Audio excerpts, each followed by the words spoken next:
Good morning, folks. This is ionized iron in the ultraviolet light given off in 171 angstroms. Today we've got earthquakes, news articles, weather, and more, but we're starting off as always over at spaceweathernews.com and finding a mostly calm last 24 hours on our star. Some of the plasma filaments are writhing around, but none is ejected to produce significant CMEs.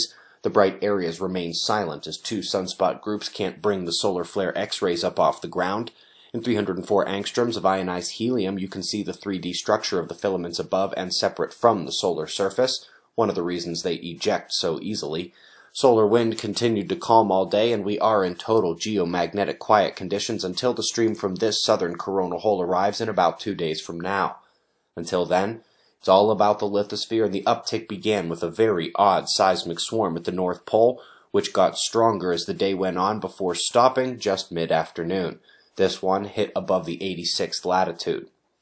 We're at NASA Video here looking back at 15 years of the GRACE mission meant to study hydrology and gravity on Earth and subtle changes in the gravity due to the hydrology. Article and video are linked for you below. Apparently the mission is deemed so vital that the replacement plans are already in place for the satellites which are about to run out of fuel.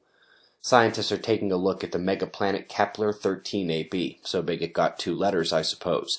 Most interestingly, it apparently snows titanium oxide on the night side of the planet. The irony is that's basically sunscreen, and it only happens on the dark side, away from the local starlight. Folks, many of you asked about this asteroid that swung through the system last month. I didn't think much of it at first, since by discovery it had already missed Earth and everything else and was on its way out. But one of you pointed out that its perihelion period was during the solar flares of September, and we see that behavior with comets sometimes.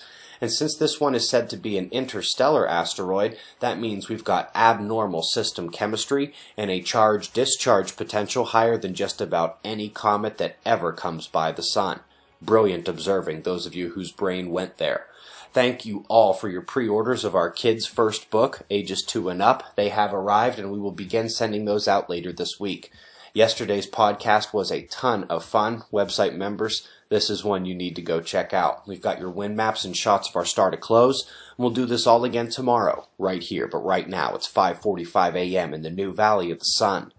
Eyes open, no fear. Be safe, everyone.